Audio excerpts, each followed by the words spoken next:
naquela época, eu não tinha nem a menor noção do que isso poderia desaguar, né? Não tinha ideia que poderia estar prestando algum tipo de serviço, se é que estava prestando algum serviço. A história da resistência negra, né? Mas o que me fez interessar pela versão popular foi um contato que eu tive com a literatura clássica.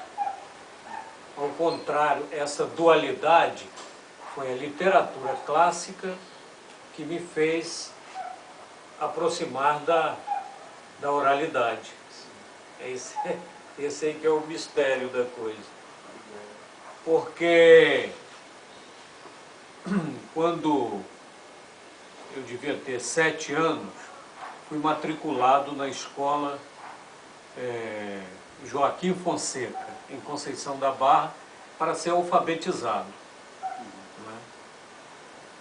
E antes, durante um ano antes, eu conheci um dinamarquês. Meu pai tinha bar em Conceição da Barra e a Petrobras estava se instalando.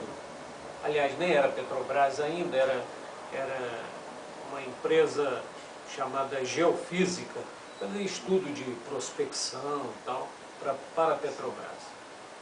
E esse dinamarquês também apareceu por lá, e o bar era o point dos engenheiros, muitos gringos, americanos, holandeses, ingleses, tal, todos trabalhavam nessa empresa de prospecção, né, de estudo sísmicos. Consequentemente,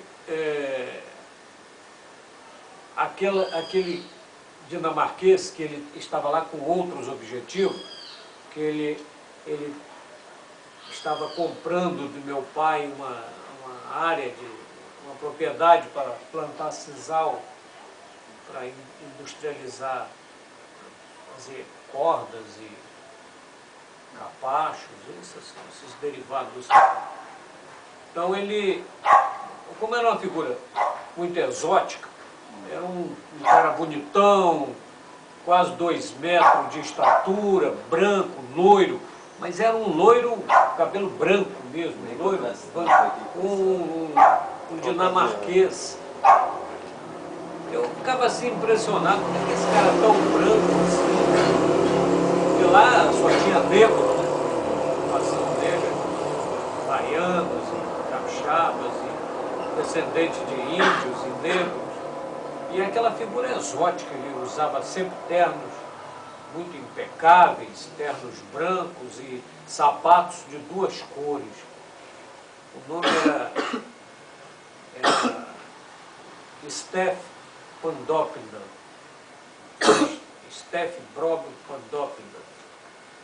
E eu, criança, né, ficava assim, curioso, né, querendo saber de onde ele vinha, para ser aquela figura tão diferente do protótipo da região. Aí ele abriu a geladeira do meu pai, uma geladeira horizontal, abriu aquela tampa assim horizontal e estava repleto de gelo. Aí ele apontou para o gelo assim, falou assim, eu venho da neve, é igual isso aqui. Eu perguntei o que era neve, vou abrir. Aí abriu a geladeira, neve é isso aqui, isso gelo. Eu moro dentro do gelo. Aí foi pior para mim, né? Como o cara não pode morar dentro do gelo? Eu enfiava a mão ali, não resistia. Você mora dentro do gelo, minha família, meu país é tudo assim, gelado. Aí eu pirei, né? Como é que pode um negócio desse? Aí ele me contava, eu perguntava como é que era no país dele, né? Ele contava histórias as mais fantásticas possíveis, a história daquelas aventuras na neve, do homem de neve, o urso polar, e aquilo na minha cabeça estava a 1000, né? Imaginando o que era aquilo. histórias diferentes das histórias que eu vi aí, dos negros, aquele calorão, o sol torrencial, né? Então eu ficava imaginando de onde ele vinha, o que era, o que seriam as crianças da minha idade dentro do gelo, né? E tal. Sim. E as histórias fantásticas. Aí ele foi para Dinamarca e voltou, dado a minha curiosidade, ele trouxe um livro. Foi o primeiro livro que eu vi na vida. Não sabia o que era um livro, né? Até mesmo porque eu sou de uma época que as pessoas não estudavam em caderno, estudavam na lousa. Sabe o que é? É um quadrozinho pequeno, de pedra, que você levava para a escola como se fosse um caderno, aí escrevia ali e apagava. Não existia, aqui no Brasil de então não tinha caderno. Você não guardava o exercício, né? Não, ali você riscava, escrevia no giz, aí a professora corrigia, você apagava, era uma pedra, igual um azulejo, toda criança levava aquilo para a escola, né? Tinha 2 furinhos, você colocava uma cordinha, passava no braço, pendurava. Era um Brasil muito rudimentar, né? Muito primitivo e tal. Nessa época tinha quantas crianças por aqui estudando? Não, isso não era em São Mateus, isso era em Conceição da Barra. Era poucas crianças, umas 100, 200 crianças, no máximo, cidade pequena. Bem, não tinha rádio, não tinha televisão, só existia um rádio na cidade. Um rádio numa cidade toda, só tinha um rádio.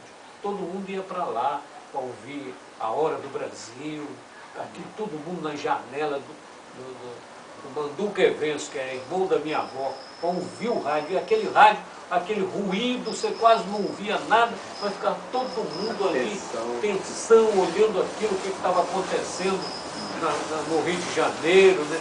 Falando pelo rádio, aí os cantores e as novelas no rádio. A população ficava quase toda na janela da pessoa, na casa, para ouvir aqueles dramas pelo rádio e tal. Eu venho dessa época. É uma época não tão distante, mas muito rudimentar em comparação com a tecnologia de hoje, né, e tal. Você ouvir as coisas no rádio. Isso me deu o hábito, até hoje eu ouço o rádio, então, das 6, 7 horas, eu ouço sempre a Hora do Brasil. Bem, então ele voltou, esse Stephen Pandopindan voltou da Dinamarca com um livro. E era um livro colorido, rapaz, um livro que mostrava a neve, o urso polar, e contava as aventuras. E o autor do livro era o pai dele, chamado Henri Pandopindan, que era prêmio Nobel de Literatura, o pai dele. Rapaz, esse cara aqui no Brasil. Prêmio Nobel de Literatura. Ele é o prêmio Nobel de 1917. Dividiu o prêmio com outro escritor, mas ele é prêmio Nobel de 1917. Henri Pandopindan. Então, aí as palavras eram enormes, né? Então, dinamarquês, aí ele lia em dinamarquês para mim. Eu fazia questão que ele lesse as histórias em dinamarquês. Eu não entendia nada, mas achava a sonoridade, achava aquilo uma maravilha, né? Aquela sonoridade do dinamarquês. E gravei aquelas coisas todinho. Gravava a sonoridade das palavras e tal. E com pouco tempo eu lia tudo aquilo em dinamarquês. Em função da sonoridade do que era cada palavra, como pronunciava. E aquele livro era para tudo, amigo. Eu ia no sanitário, o livro ia junto. Dormia, o livro ficava embaixo do travesseiro. Ia tomar banho, o livro ficava do lado. Almoçava, o livro estava do lado. E era assim. E era conhecido como o menino do livro. Onde eu estava, os outros estavam jogando bola e eu estava com um livro na mão, lendo para os colegas, e virei assim uma espécie de uma figura pitoresca do lugar, porque todo mundo parava para eu contar uma história que estava no livro, né?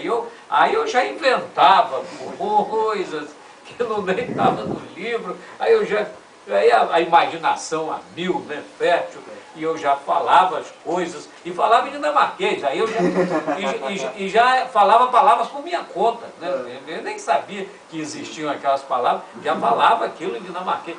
Eu, para impressionar, falava logo, lia uma página em dinamarquês, e a pessoa ficava assim, um menino desse, 6 anos, lendo nessa língua estranha, e lia, abria o livro e lia aquilo em dinamarquês, impressionado, né? Então eu aí comecei a gostar dessa aventura, e ele, mais ainda, ele ria. É óbvio que ele sabia que eu não estava lendo absolutamente nada, mas a sonoridade eu embolava aquelas consoantes todas, ia lendo aquilo, algumas coisas acertava, outras errava, mas o importante é que eu era um menino do livro. E no bar do meu pai fazia o maior sucesso. E vinham aqueles, porque se fosse inglês, alemão, e até por cima dinamarquês, amigo, não tinha interlocutor, ninguém sabia dinamarquês. Nem os japoneses que viviam lá, trabalhando para essa empresa da Petrobras, nem os americanos, nem os ingleses, nem os alemães, né? Ninguém sabia dinamarquês. E eu fazia sucesso no meio daqueles engenheiros, daquele povo todo, falando dinamarquês e lendo dinamarquês. Quer dizer, eles achavam um negócio, nem eles sabiam o que era que eu estava falando, e também nem eu sabia o que estava falando. Aí, fui ser matriculado na escola. Aí começou um problema sério. Quando fui matriculado no primeiro ano, para ser alfabetizado, a professora escreveu A, E, I, O, U. Eu olhei, achei aquilo estranho, estranhíssimo. Beabá, bebê, bebi, eu olhei, abri o meu livro, eu olhei, não.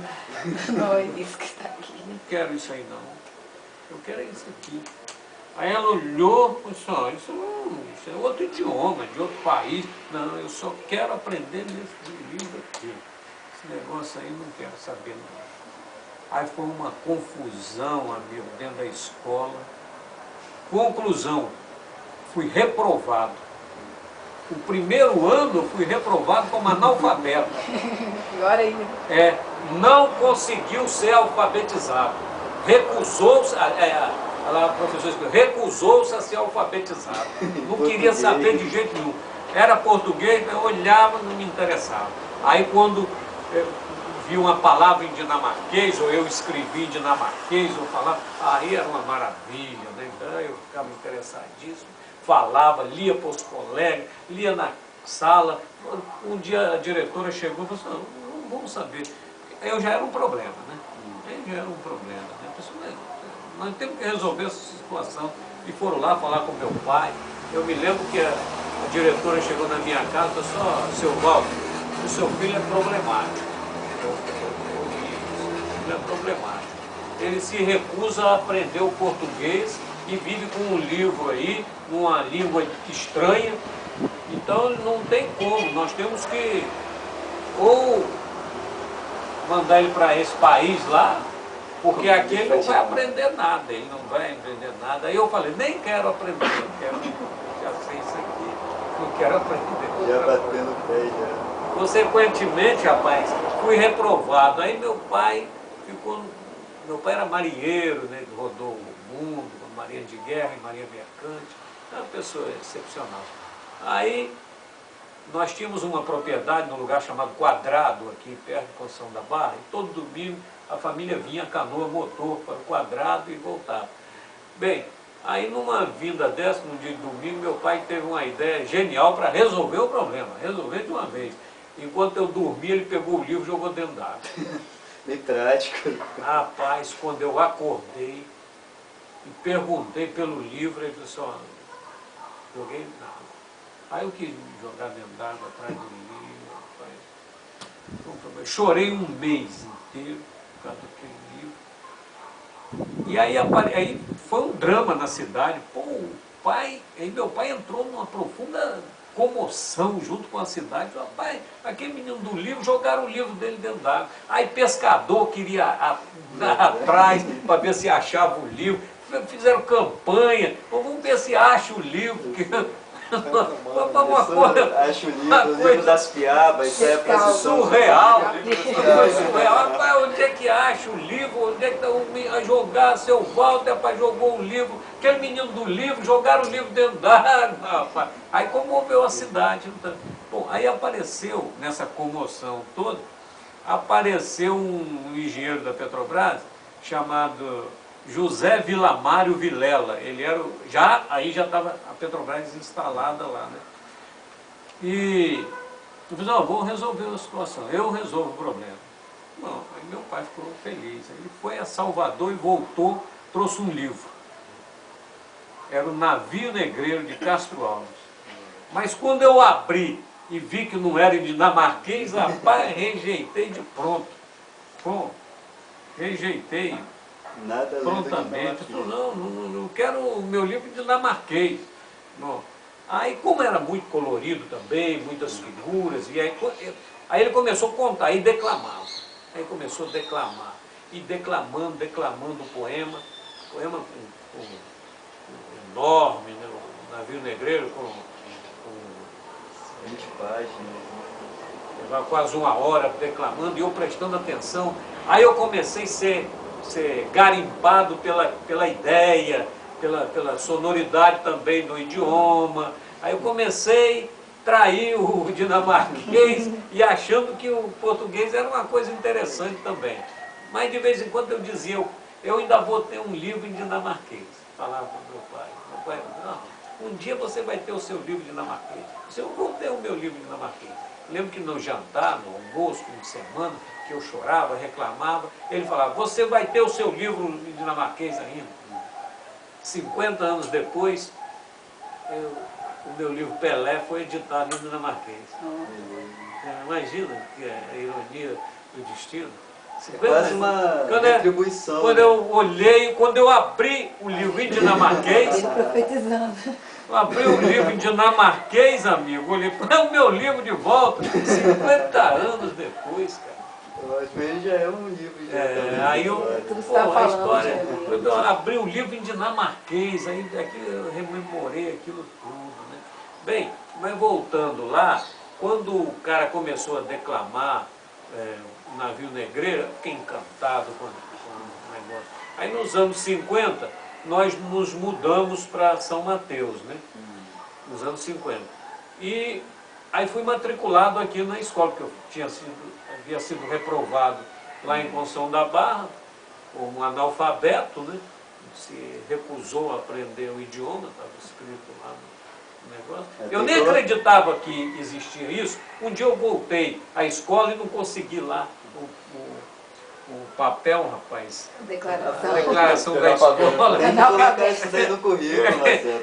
Reprovado por ser analfabeto. Primeiro ano primário. Não desceu, criança. Aí, rapaz, vindo pra cá e fui matriculado aqui no Pio 12. Escola Pio 12, aqui do lado da igreja de São Benedito, naquele prédio. Aí a professora foi lá e escreveu A, E, I, O, U. Aí eu falei assim, já sei de tudo isso aí. Aí ela, como você está sendo matriculado aqui para isso entre o final do ano letivo lá em Conceição da Barra e o início do outro. Uns 3 meses do verão, eu aprendi o idioma no livro Navio Negreiro. O português. Aprendi o português no Navio Negreiro. Aí tanto decorei aquilo tudo, Senhor Deus dos desgraçados, dizei-me vós, Senhor Deus, se é loucura ou se é verdade, tanto horror perante os céus. Ó mar, por que não apagas, com a esponja de tuas vagas, de teu manto, este borrão? Astro, noites, tempestade, rolai das imensidades, varrei os mares, tufão. Quem são esses desgraçados que não encontram em vós mais que o rio calmo da turba que excita a fúria do algoz? Aí, 1h30 declamei na primeira aula na escola. Peguei o livro e mandei ela acompanhar e eu fui declamando. Aí foi um outro problema. Aí chamaram a diretora e falou assim, esse menino tem como ficar no meio dessa turma aqui não. Ele lê tudo. Entrou para alfabetizado aqui, ele já lê tudo, lê e declama e sabe o navio negreiro de cor. Aí já foi um outro problema que eu enfrentei na escola aqui. Não podia ficar naquela turma. Tinha que ir para o segundo ano, porque já sabia ler. E lá no segundo ano também as crianças não sabiam ler ainda. Que passava por ser Aí foi mais um problema que eu enfrentei. Entende? Aí, cara, tinha assim. Então, aprendi a ler sozinho. Tanto ler o dinamarquês, tanto ler o português. Poliglota Fui ainda.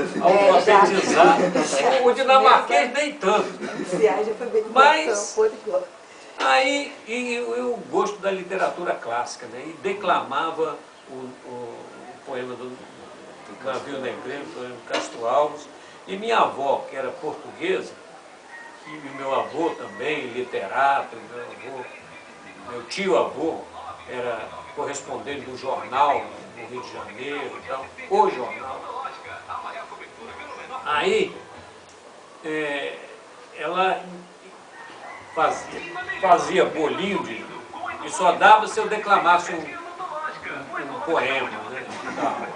Eu fico guloso para comer aqueles doces. Aí declamava, mas o que ela gostava é Lusíadas. Camões. Aí era Lusíadas, Gil Vicente, ou de Laú, ou Demo Barqueiro que temos da barca, ou Demo Barqueiro que temos Gentil Maré. Isso tudo aos 7 anos. Declamava os altos da barca da glória, da barca do inferno e da barca do purgatório. Entendeu? Toda a literatura, deixa eu passar esse trem aí, porque toda a literatura clássica portuguesa eu comecei a ler aos 7 anos. Li Gil Vicente, li Sá de Miranda, li Eça de Queiroz, lia e declamava Lusíadas. Entendeu? Lia e declamava Lusíadas. A literatura. E o Lusíadas, ele era quase que uma bíblia para o idioma, né? Porque foi Lusíadas que foi responsável por manter a unidade do português. Só existia um grande livro para ser lido, que era Lusíadas, e a língua se perpetuou através de Lusíadas, né? Pelas colônias africanas, as conquistas. Porque o Lusíadas, além de ser um belo livro literário, é um documento dos quietistas, não apenas da linguagem quietista, é um documento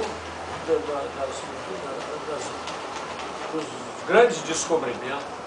Né? Toda aquela história de Portugal. E as conquistas lusitanas. Lusíadas registra pela visão intelectual os mesmos episódios que os negros registravam na linguagem popular. Então eu comecei a me interessar absolutamente pelo Lusíadas e pela literatura clássica, né?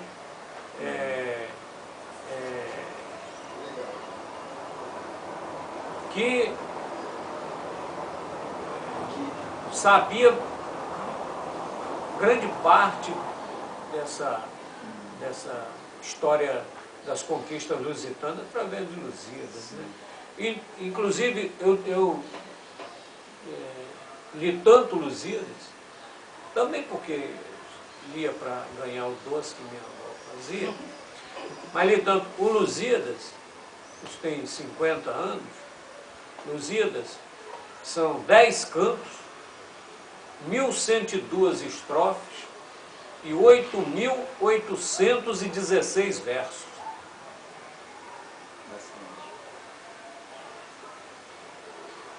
Então, amigo, essa informação clássica, né,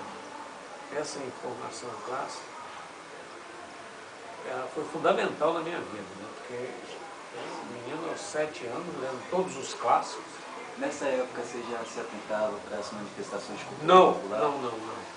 Aí que é o choque que vai ter logo depois. Eu tive toda essa formação clássica, toda a literatura quietista. O que você constava dos livros de Gil Vicente, Sá de Miranda, e Lusíadas, de Camões, é essa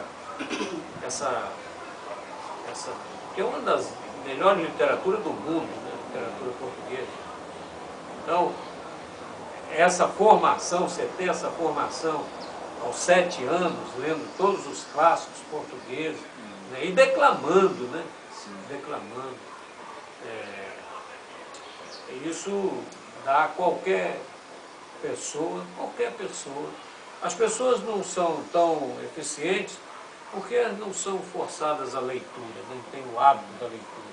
Porque qualquer cidadão, mesmo o mais humilde, se aos 6 anos, aos 7 anos, ele tiver o hábito, ou foi incentivado o hábito da leitura, meu amigo, ele abre um universo extraordinário da capacidade. Agora, se bloquear a capacidade da leitura, do conhecimento, da fantasia, e do interesse literário, ele vai ser uma pessoa comum. Isso aí eu não tenho a menor dúvida. E eu vivi esse processo. Né? Eu me lembro que muitos colegas meus tinham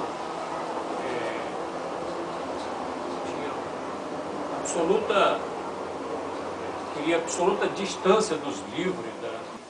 Dentro da Lusíadas é tão importante, amigo, que eu, além de contar, a minha avó dizia: quero que você declame canto tal, estrofe tal e verso tal. Sabia tudo. Então, aí você tinha que saber, né? Você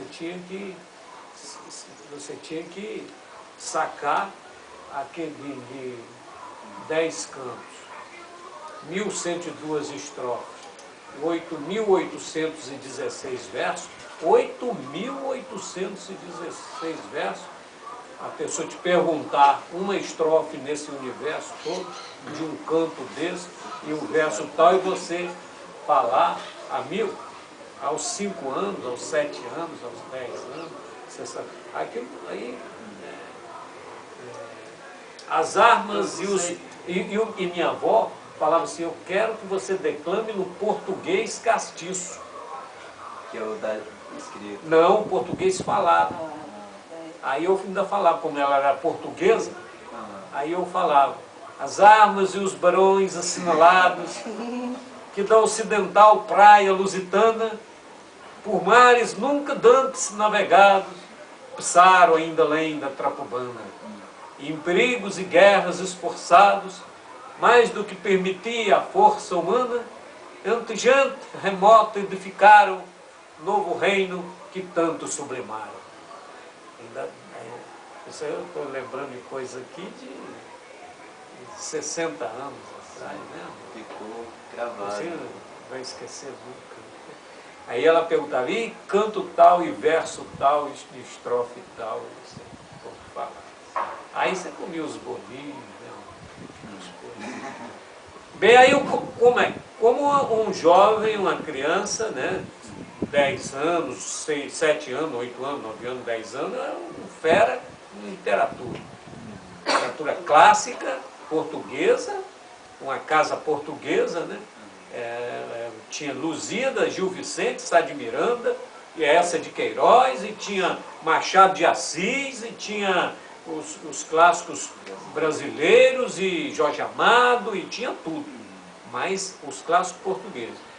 Aí, respondendo, falei tudo isso para responder uma pergunta sua: como é que eu me interessei pela oralidade? É que eu saí com o meu avô para o sertão de São Mateus, eu com toda a informação das conquistas lusitanas, da tomada de Melinde, a tomada de Mombaça, as Nereidas salvando a armada, tudo narrado por Lusíadas. Aí eu fui para ver um ensaio da Marujada, dirigido pelo mestre Zoroastro Valeriano Rodrigues. Aí ele pegou a corneta e declamou Lusíadas, amigo. Mas não o Lusíadas escrito por Camões.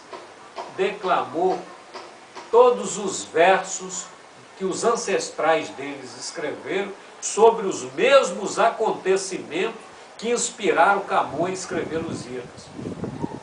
A tomada de Melinde, a tomada de Mombaça, as Nereidas salvando a armada, isso na versão popular.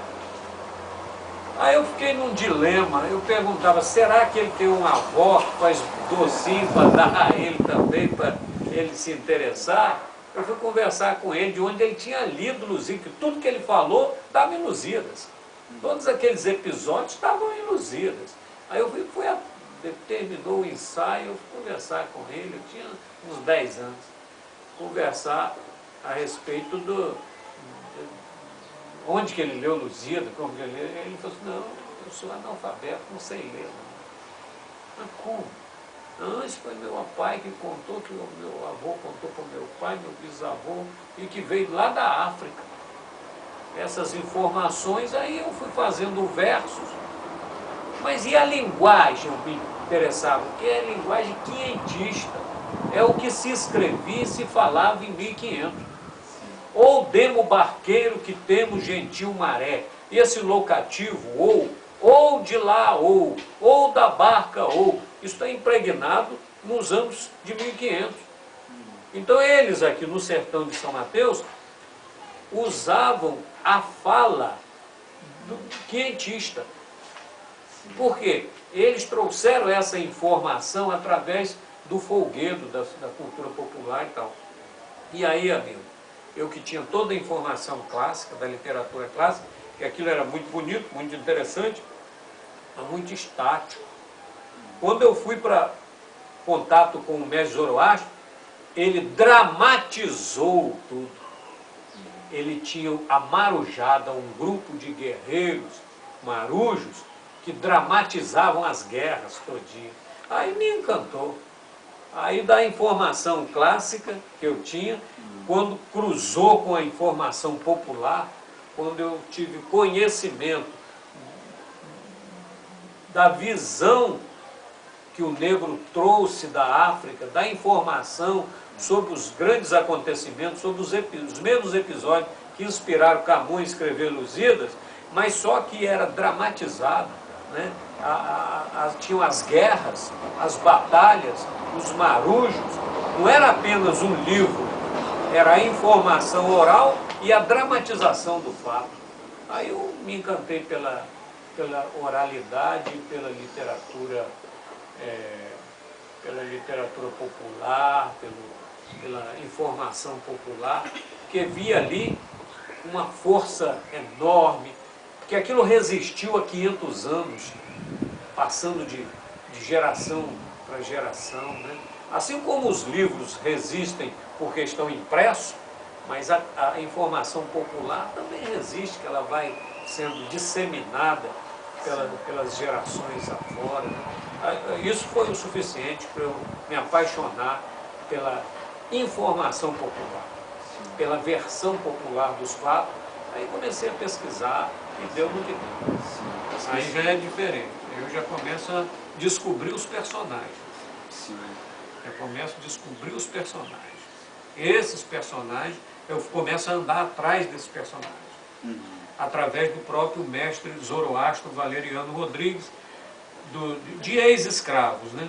Balduíno Antônio dos Santos, Manuel Sapucaia. Aí eu já tinha uns 13 anos e andava com o meu avô pelo sertão de São Mateus, ouvindo a história de ex-escravos. Eu pedi, não, eu quero conversar com ex-escravo. Aí as pessoas contavam como era a escravidão. Eu não escrevi sobre a escravidão do ponto de vista de quem escreveu sobre a escravidão nos livros. Eu escrevi sobre a escravidão ouvindo a versão de ex-escravo, de quem viveu a escravidão. Né? É fonte primaríssima. A informação que eu obtive foi, a grande maioria, do próprio personagem, que viveu o fato. Né? E fui atrás de outros personagens que não conheci, mas contado numa relativa à proximidade. É óbvio que cada um bota a sua emoção no fato de contar, mas você cria uma espinha dorsal e começa a juntar essas partes para compor a história do personagem e resgatar o personagem. Assim resgatei Silvestre Nagô, Clara Maria do Rosário, Negro Rogério, resgatei Zacimba Gaba. São inúmeros personagens que foram resgatados.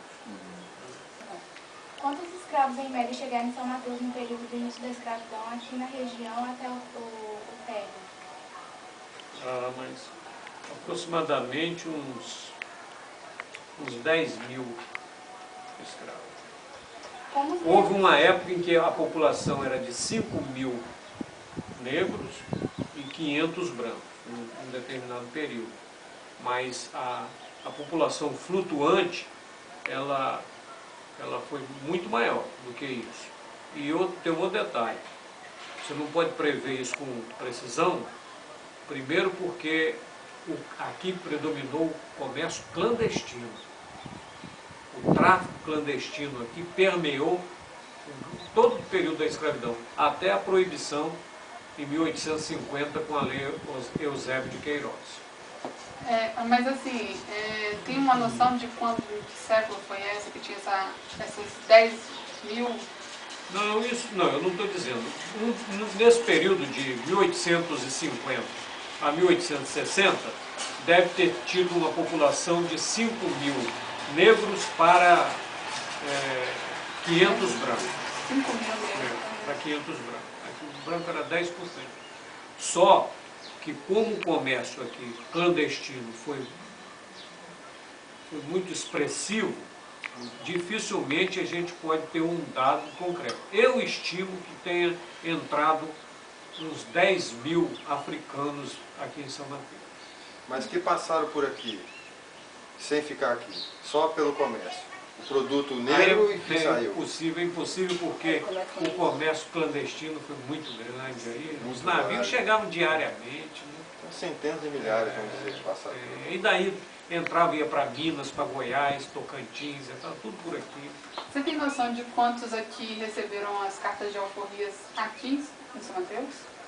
Carta de alforria foi basicamente vendida. Você comprava carta de alforria. Né? O negro? O negro comprava a carta de alforria. Com trabalho? Com trabalho, com ouro que ele guardava, achava e tal. Ele conseguia comprar a carta de alforria, porque alguns senhores permitiam que fosse escravo de ganho, que é o escravo em que o senhor permitia que ele vendesse algumas coisas na rua para poder arrumar dinheiro, até mesmo porque para comprar a sua liberdade. Isso aconteceu muito já no finalzinho da escravidão, os senhores vendendo a alforria para os próprios escravos. Porque essa coisa é muito arriscado você falar assim, esse é o primeiro a fazer isso, esse é o único. É num processo histórico em que não há documentos, né? Em que os documentos foram todos destruídos, queimados. Nós não temos cultura suficiente para fazer um levantamento correto, porque o Rui Barbosa mandou destruir tudo, queimar tudo. A gente pode fazer suposições, né? Pode propagar aquilo que a versão popular comenta, né? Mas assegurar com precisão documental é muito difícil. Então essa precisão lá daquele primeiro negro é sua? Suas pesquisas que você... O que com certeza o entrevistado falou, né? Como os negros relacionavam suas crenças com os portugueses? Tinha conflitos, não tinha? Olha, as religiões de matriz africana de São Mateus eram diferentes das de matriz africana do Salvador, né? Porque lá eles são basicamente sudaneses e nós aqui somos bambos, né? Aqui tinha cabula, que era uma religião praticada na mata, que não fez a simbiose com a liturgia da igreja. Não tinha o equivalente no culto iorubano ao equivalente na igreja católica, né? Como no candomblé tem São Sebastião, tem Oxóssi, tem Nossa Senhora da Conceição, tem os equivalentes no candomblé, né? Todo mundo sabe disso. A cabula não tem. Mas a cabula, para sobreviver, no final, a cabula já começou a aceitar essa simbiose com a liturgia da igreja. Mas só aparentemente, porque no camucito, na prática do ritual, não tinha. Mas na nomenclatura, falava assim, essa é uma mesa de Santa Maria, é uma mesa de Santa Bárbara. Então fazia essa simbiose para não ser perseguido pelo sistema. E isso, aparentemente, na nomenclatura, porque no culto propriamente dito, na prática, no camucito, não tinha nem na língua, nem no rito, nenhuma semelhança com a liturgia da igreja. A cabula não permitiu isso. No final, a cabula, para evitar a perseguição, criava essa nomenclatura. A mesa de Santa Maria, a mesa de Santa Bárbara, a mesa disso, usando um santo da Igreja Católica para não ter a perseguição. Tem alguma estimativa da época que foi formada as primeiras mesas? Essas mesas vêm da África, Vem né? da Vem África, com os primeiros angolanos. Sei Essa quanto, mesa é do 1630. 1630. E o lugar que eles se reuniam era no meio da mata mesmo? No camucito, só na mata. O camucito quer dizer É um local no meio da mata. As etnias dos escravos que vieram para cá, sabe informar?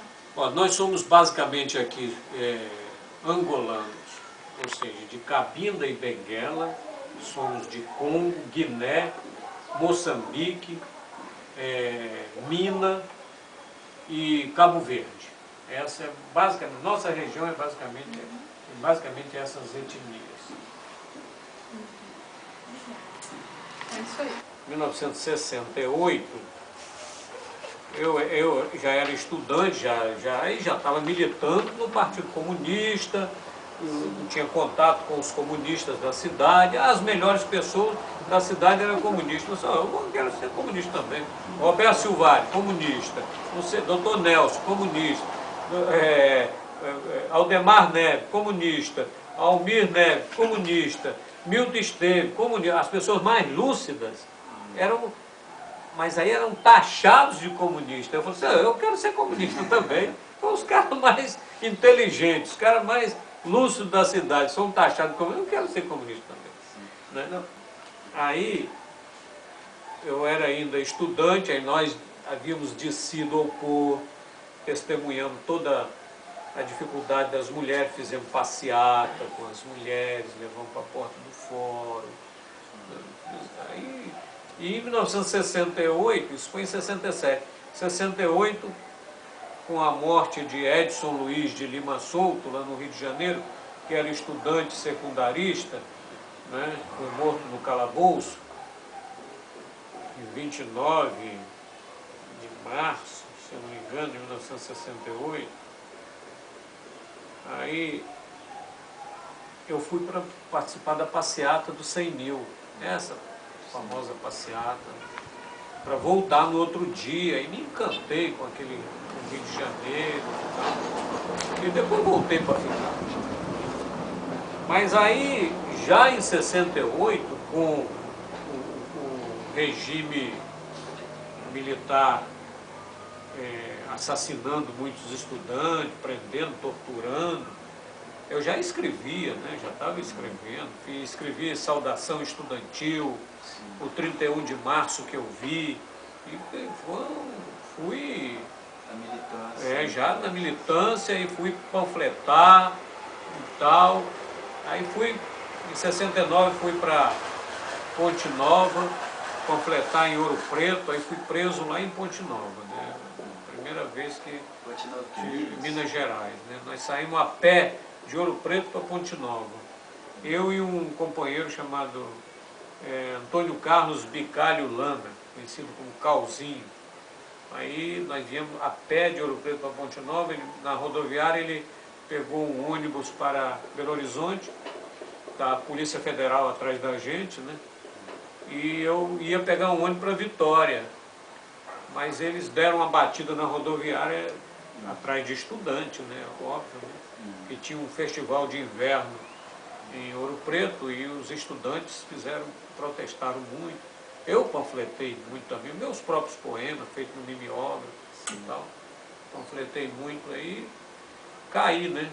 Porque tinha um endereço, não tinha livro, não tinha poema, não tinha nada. Tinha roupa na bolsa, mas dentro de uma carteira tinha um endereço de Botafogo, que era o endereço de um comunista que estava sendo procurado. Almir Neves. Era aquele endereço, aquele endereço eles me levaram, me prenderam por causa daquele endereço. Queria que eu explicasse de quem era aquele endereço. Era um pedacinho de papel comprido, assim, uma ponta de papel, que eu anotei o endereço dele, que eu ia procurá-lo. E escondi na carteira, né? Por causa daquele endereço, em Botafogo, eu fui preso. Por quanto tempo você ficou preso? Aí fiquei preso uns 30 dias. Eu fui preso pelo Exército, né? E a Polícia Federal me prendeu, entregou para o Exército me levou lá para o alto, lá no Belo Horizonte, lá no quartel do Exército. Lá estava cheio de estudantes. Foi quanto? Em 70? Aí já foi em 71. 71. Aí estava cheio de estudantes, estavam matando estudantes. Em 64 você estava aqui ou estava ali? Em 64 estava aqui. Ouvi o golpe pelo rádio. Sim. Como que você viu aqui em São Mateus? Como que o pessoal recebeu isso? 64 tinha aqui em São Mateus o grupo dos 11, que era um grupo de simpatizantes de Leonel Brizola. Você tinha que arrumar mais 10 pessoas para fazer um grupo. O que vocês estão fazendo hoje? Arrumava 10, aí fazia um grupo de 11. Aí um arrumava mais 10, fazia outro grupo. Era o grupo dos 11. Então essas pessoas foram todas presas. Muitos diziam que era comunismo, mas não sabiam nem o que era, não conhecia a doutrina, não tinha lido Engels, não tinha lido Marx, não tinha conhecimento do que era a ciência, o comunismo, não tinha conhecimento científico, não tinha formação política, né, muitos, mas participavam porque era um momento de muita dificuldade, regime de exceção, que você não tinha liberdade para nada. E aqui chegava a ter perseguições no parte do governo também? Aqui todo lugar, né? Foi todo lugar. disseminado. O Exército distribuiu. E um contingente enorme de pessoas de extrema direita, aí surgiu logo a Arena, né?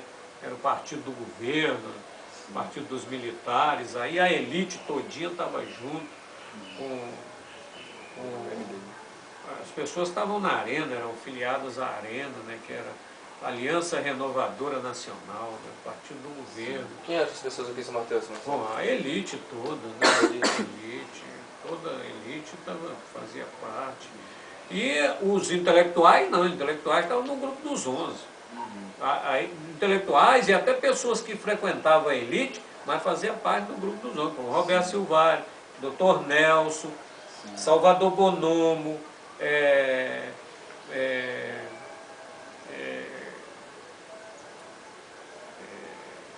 Milton Esteves, José João do Sacramento Júnior, José João era da Lira, maestro da Lira. Então a Lira também já teve estava envolvido, e José João era do sindicato dos ferroviários. São Mateus tinha ferroviário, tinha estrada de ferro. Né? Então ele tinha um papel muito, era o maestro da Lira e tal. Muitos participavam dos movimentos sem conhecimento científico. Eu era um devorador de livros, já vinha lendo desde os 6 anos. Com 16 eu já tinha 10 anos, já tinha lido um caminhão de livros. Né? Aí eu já tinha uma compreensão razoável de tudo. Eu já conhecia a doutrina, né? Conhecia as bases do socialismo, né? Eu tinha todas as informações teóricas do marxismo, né? Eu conhecia,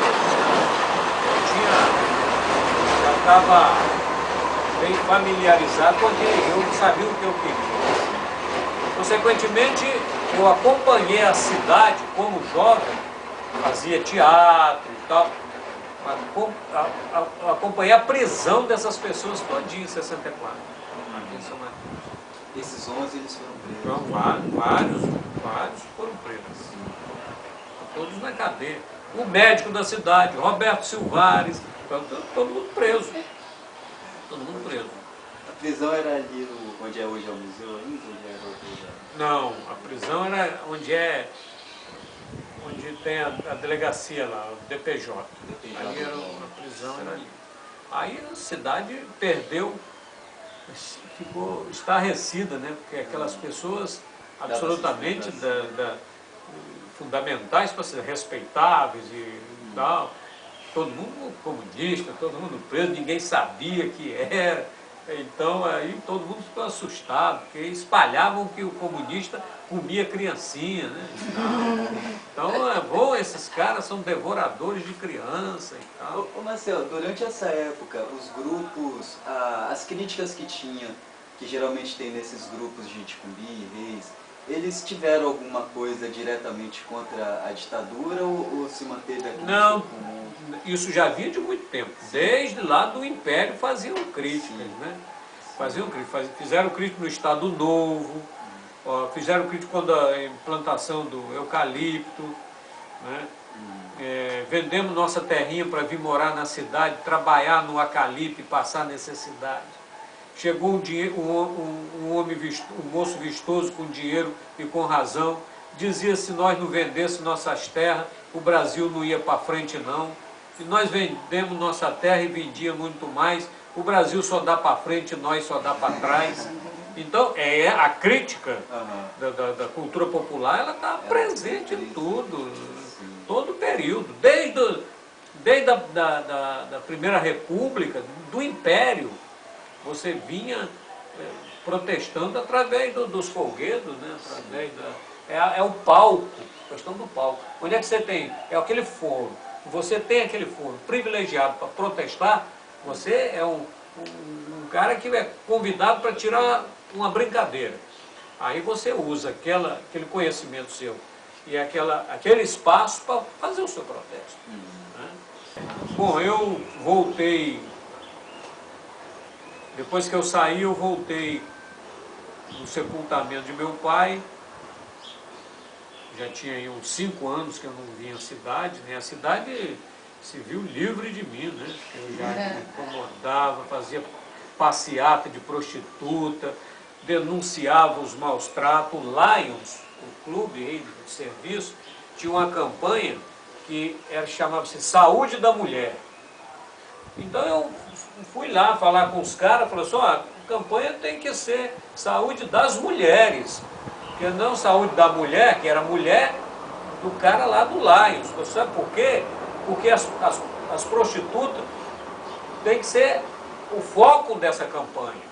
Não, mas nós só queremos cuidar das nossas mulheres. Vocês estão equivocados, porque o marido de vocês não sai dos cabarés. Então lá eles vão trazer as doenças para vocês.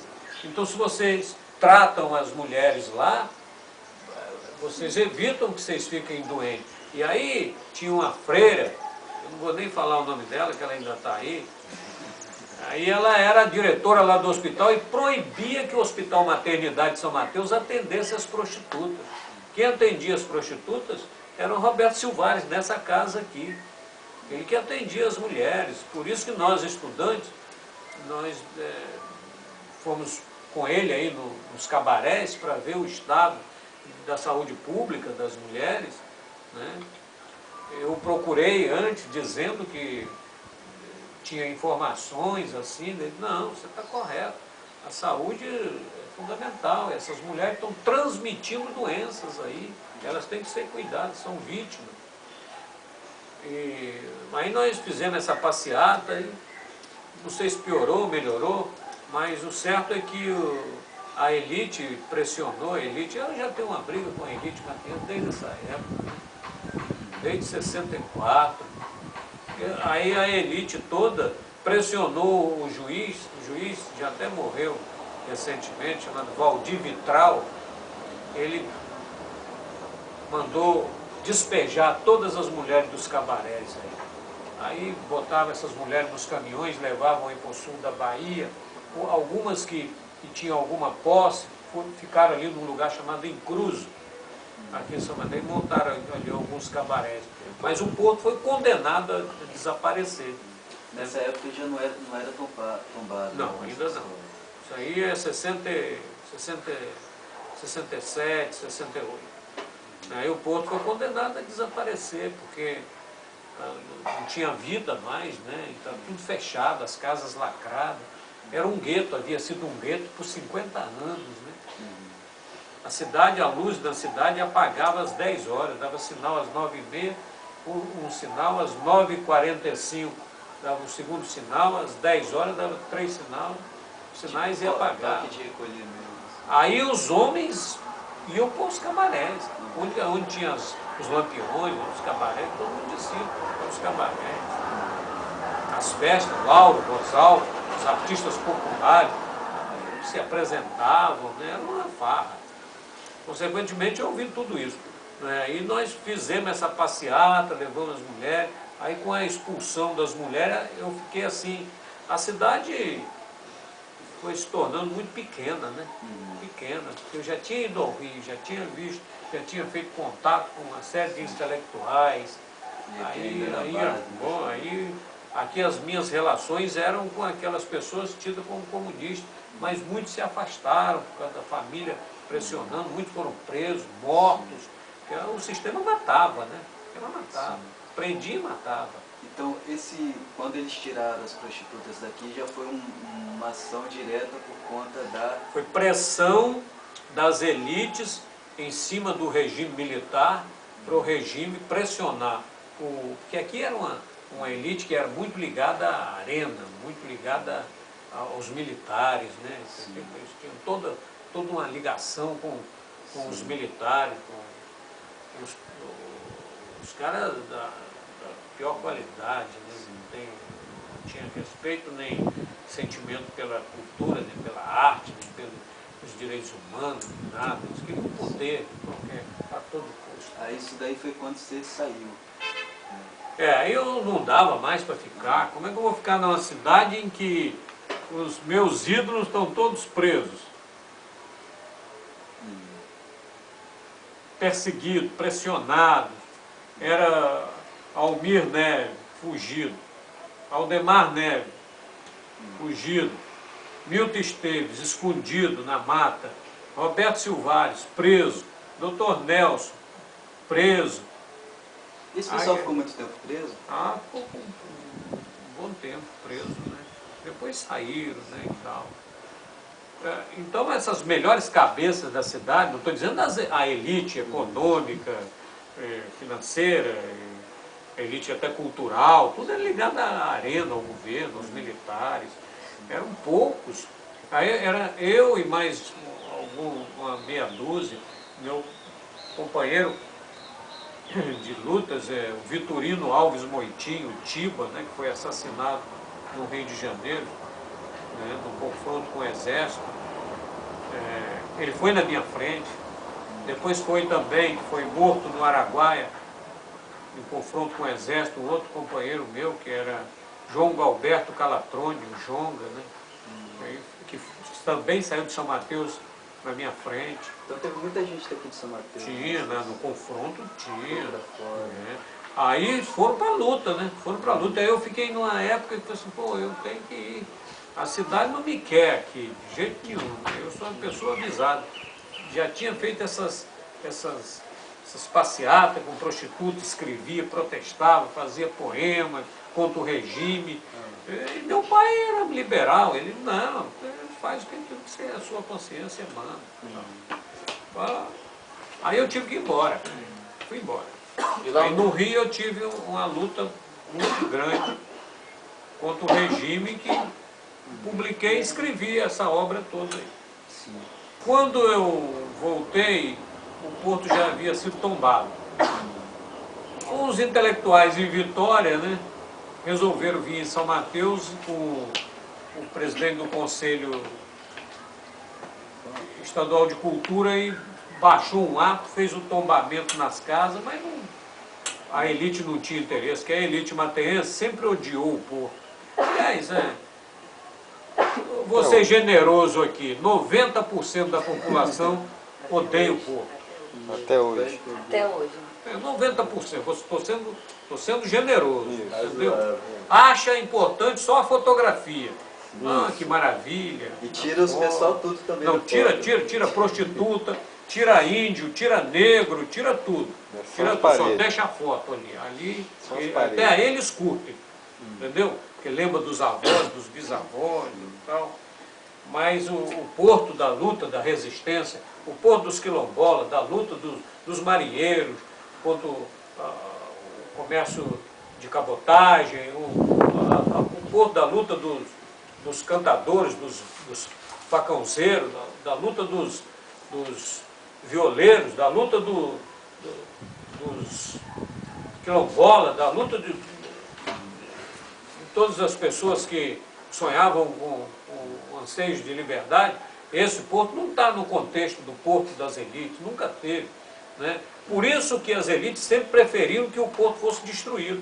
Você vai ver por aí muita gente ainda hoje dizer, não, tinha que passar um trator, acabar tudo. Mas por quê? Acabar para quê? Porque acaba a história da escravidão, acaba a história das prostitutas, acaba essa história. Eles querem acabar, não querem que destrua a casa. A casa é o de menos. O que eles querem é apagar a história. Aí eu surgi para resgatar a história. Aí você imagina, né, cara? Quanta inimizade eu criei, né? Quantos inimigos eu tenho. Né? Aí fiquei um período sozinho enfrentando tudo. Sozinho enfrentando tudo. Né? Foi brincadeira. Os aliados vinham, ficavam, eu formava um grupo de jovens para fazer teatro, fazer literatura e tal, mas os pais pressionavam de um jeito, a sociedade pressionava, eu saía, não aguentava. E esses anos, quando foi começado o FENAT, começou a ter Não, primeiro nós criamos o Centro de Cultura Negra do Vale do Gricaré, para ver se havia a possibilidade da gente conduzir isso através de uma entidade, né? A primeira entidade que nós criamos nos anos 80, 1980. Aí, como não deu certo, porque também as pessoas reclamavam, olha, vamos abrir mais e tal, aí tudo bem, nós extinguimos a entidade e criamos Centro Cultural Porto São Mateus, CCP. Não sei se vocês já viram falar. Já ouvi falar. Então esse CCP foi uma das primeiras ONGs do Brasil. Em 83, criamos o CCP. E para que o CCP? O CCP ia organizar os festivais, organizar toda a resistência. Aí não era mais Maciel de Aguiar sozinho, entendeu? Eu consegui botar jovens intelectuais daqui, pessoas da terra. Aí, como eu já vinha do Rio de Janeiro e tinha uma grande relação, trabalhei na imprensa, fiz amizade com muita gente, aí fazia parte do CCP. Rubem Braga era o presidente da Comissão Nacional, Carlos Drummond de Andrade, Vinícius de Moraes, Jorge Amado, Chico Buarque de Holanda, Fernando Gabeira, Ziraldo, Barbosa Lima Sobrinho. Então, grandes intelectuais brasileiros fizeram manifestação em defesa do porto. Isso aí peitou as elites que pensavam que o porto não valia nada, que tinha que ser destruído. Isso foi para nós, essa ida minha ao Rio, eles se viram livres de mim por um bom tempo. Né? Eu também eu criava problema, né, cara? Não era essa Brastemp, não. Não era um bolinho. Eu era mosca na sopa. Eu era mosca na sopa. Aí, quando eles se viram livres de mim, só para você ter ideia, o clube não entrava negro, o Ouro Negro, não entrava negro, negro não podia entrar. Então, eles conseguiram ficar livre de mim. Mas quando eu voltei do Rio, voltei com vários livros publicados, voltei com a relação com grandes intelectuais. Quando criamos o CCP, juntamos esses intelectuais todos no projeto. Aí vinha para cá Rubem Braga, vem para cá Fernando Gabeira. Fernando Gabeira saiu do exílio em Paris, veio direto para São Mateus. Nós fizemos o lançamento do livro dele. O primeiro lugar que fez o lançamento do livro dele foi aqui em São Mateus. Aí o Ziraldo veio para cá, o Rubem Braga veio para cá, Chico Buarque vinha, mas mandou Carlinhos Vergueiro, na última hora Chico não pôde vir. Aí vem quem? Luiz Melodia, Raimundo Sodré, Sérgio Sampaio. Ó, nós transformamos. Primeiro nós já tínhamos feito isso num teatro ali. Fizemos o Teatro Anchieta. Vocês precisavam ter conhecimento disso. O Teatro Anchieta foi um dos mais importantes teatros do Brasil, ali do lado da igreja. Ali é Diniz Fati, Tônia Carreiro, Cécio Tirré, Dercy Gonçalves, Chico Anísio. Os grandes espetáculos do Rio e São Paulo vinham para São Mateus. Isso foi fruto daquela passagem minha pelo Rio de Janeiro. As minhas relações construídas. Durante a década de 70. No Rio de Janeiro, esse período aí, eu fiz boas amizades e conseguia trazer grandes artistas a São Mateus. Fizemos o teatro. Depois, infelizmente, acabaram com o teatro. Né? Aí as lutas foram ficando muito difíceis. A preocupação enorme era das elites e da classe política era eu ser prefeito. Isso era a preocupação. E eu nunca tive essa pretensão. Nunca tive. Mas essa era a grande pretensão. Não vamos deixar, porque se ele ganhar a eleição, nós nunca mais vamos botar um analfabeto, um ignorante na prefeitura. Era isso. E não ia mesmo botar. Depois que passasse, não por ser eu, mas por alguém com uma certa informação, ia criar uma alternativa para São Mateus tão necessária que jamais a população iria colocar um outro ignorante, um outro inculto, um outro analfabeto para dirigir o destino do município. Engraçado que o medo deles é até maior do que realmente. Medo isso é medo da inteligência, né?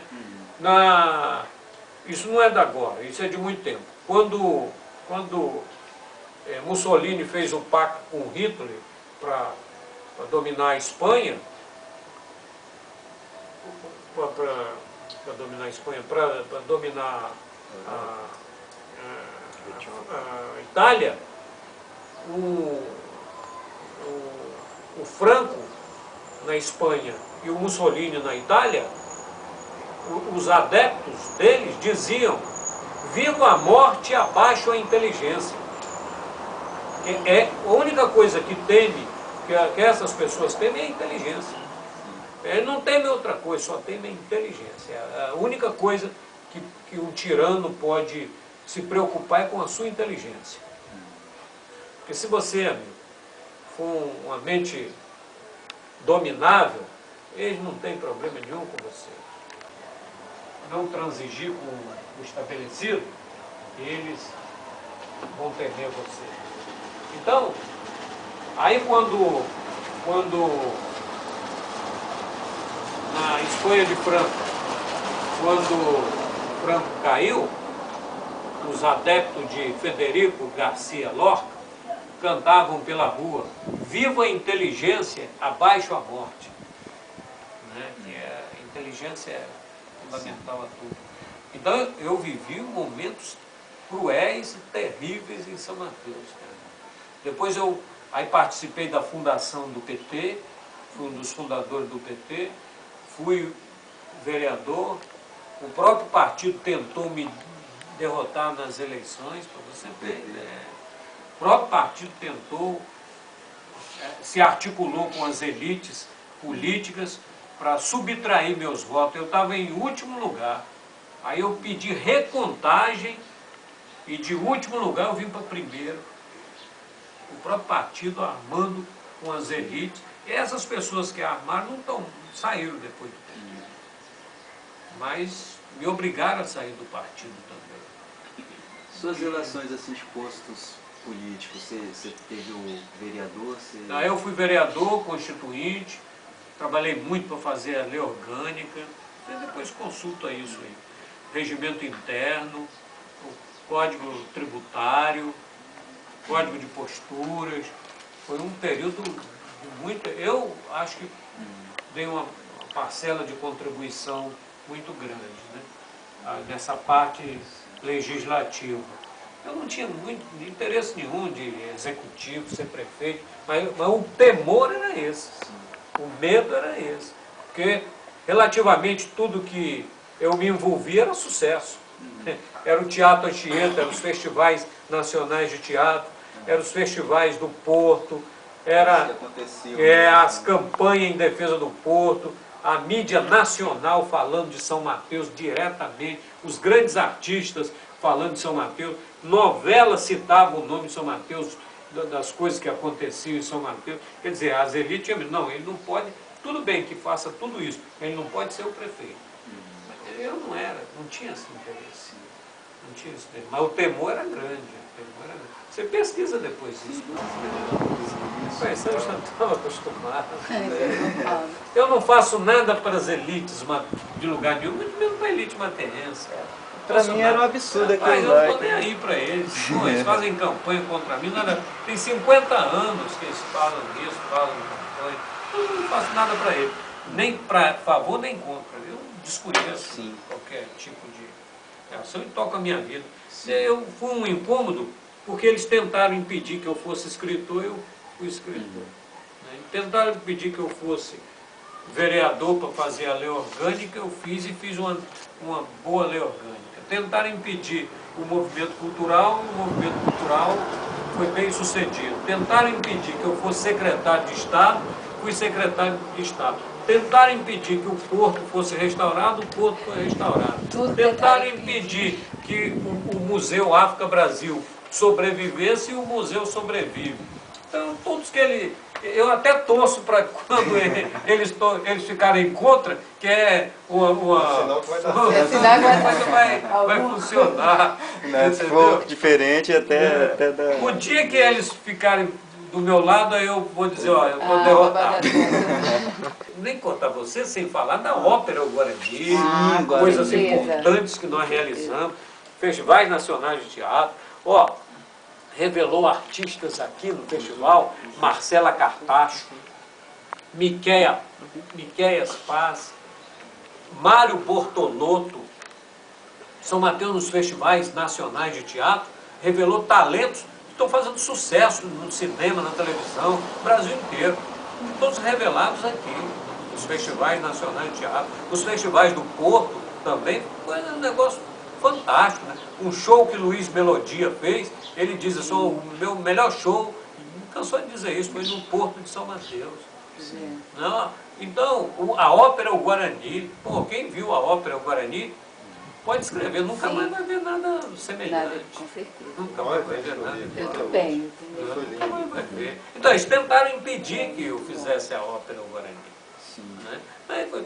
É aquilo que eu digo, né? Eu espero que eles continuem tentando impedir, porque eu tenho muitas coisas para fazer ainda. Olha, eu efetivamente fiquei muito feliz com ver o povo na rua protestando e tal. Acho que isso eu acho que esse é o processo, né? De você protestar, de você exigir os seus direitos e tal, né? Mas eu espero que isso dê resultado concreto. Você não pode fazer aquele tipo de protesto que foi feito e depois cair tudo no esquecimento de novo. Quer dizer, é tão vulnerável isso que um ano após você nem se lembra das passeatas recentes. Você se lembra da passeata dos 100 mil em 1968 porque era uma questão ideológica. Agora, esses movimentos conjunturais e contemporâneos, eles têm que ter um mínimo de base ideológica. Ele tem que ter um mínimo de força, de conscientização, de mudança efetiva. Não pode ser uma moda, não pode ser, não, vamos para a rua porque a rua é bacana, a gente protesta e tal, mas na hora H do voto, continua votando igual, cara. Não pode. Então o que eu espero é que aquilo que aconteceu no ano passado vá para as urnas esse ano. Vá para as urnas. Aquela posição, aquela multidão na rua, e aqui em São Mateus também se reflita na urna, no voto. Eu acho que o político não pode ter mais que um mandato, eu sempre defendi isso, só pode ter direito a um mandato, porque senão vira um monstrengo, o cara fica 3, 4, 5, 6 mandatos, que é isso? Ele vira um faz de contas, né? Então, a ideia fundamental que eu gostaria que o Brasil defendesse era a proibição de reeleição. Acho a reeleição uma coisa abominável, né? Uma coisa que não contribui com a democracia. Porque o que é democracia? A alternância de poder. Você está no poder, pensa de uma forma, aí termina o seu poder, o outro já vai oxigenar aquilo, já tem uma reflexão, você aceitar a crítica e melhorar. Até mesmo porque você... Para que serve o passado? É para a gente se tornar uma pessoa melhor. O passado é para isso. Então, o que a gente espera? O que eu espero é que o movimento que aconteceu no Brasil todo, aconteceu no Espírito Santo, aconteceu em São Mateus, que esse movimento não vá se perder do ponto de vista, não do ponto de vista da unidade, não vai se perder do ponto de vista da consciência de que você não pode continuar votando nas pessoas que estão no poder. Você tem que alternar o poder. Só há uma solução para tudo, é a alternância do poder. A permanência no poder é uma coisa típica dos tiranos, das tiranias, as piores possíveis.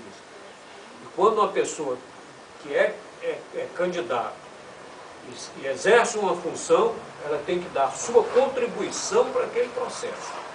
Aí, se depois de uns 2, 3 mandatos, ela achar que pode contribuir numa outra função, no executivo ou no legislativo, ela tem todo o direito de concorrer.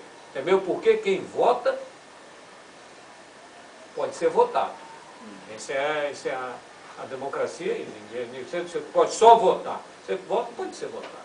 Consequentemente, o que eu espero é que esses movimentos reflitam a coisa que há de mais abominável no fazer político, que é a manutenção dos cargos com as mesmas pessoas.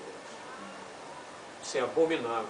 Eu nunca votei pela reeleição de ninguém. Nunca votei. Eu voto com a minha consciência para que a pessoa exerça o mandato.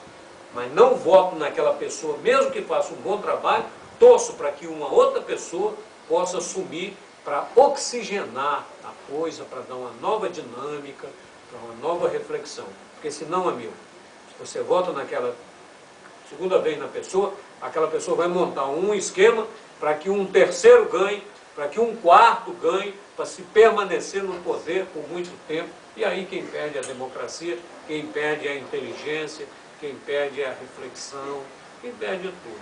Então o que eu espero é que quem tenha mandato não seja votado. Eu vou defender isso nas ruas. Quem tem mandato não seja votado.